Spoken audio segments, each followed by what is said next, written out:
Africa Content TV.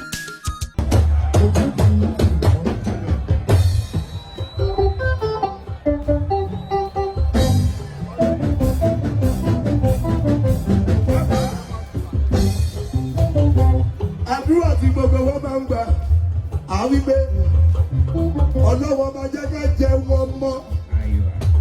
Méjèèjì rẹ̀ ìwọ náà wàá jẹ wọn mọ́ oṣù ẹ̀ tí ń jẹ lọ́wọ́lọ́wọ́. Òní kú léwe, òní kú ní ewé èdè. Wàá dàgbà oṣù ẹ̀ tí lè rí gbọ́dọ̀. Táyé lolú ohun tó sọ pé kò ní ìjọ sí ìlérò. Gẹ́gẹ́ Olúwa ti fọyín sí o.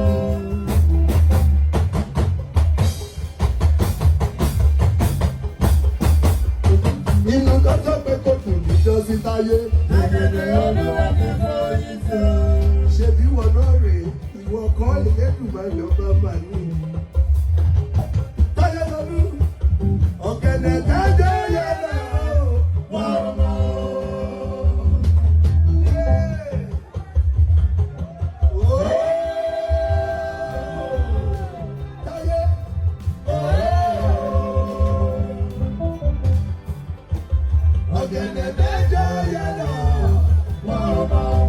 Ekire, ẹ̀ka yíyẹ̀wò ẹ̀sán lórí.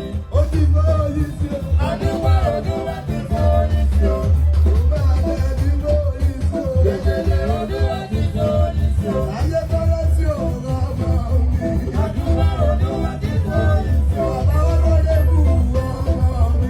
Gègèlè Olúwa ti fọ́ oyin sí o. Ìwọ táyé lolúwo. Adúwà Olúwa ti fọ́ oyin sí o. Ìwọ táyé lolúwo.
Bàbá Rashidi gbogbo lòun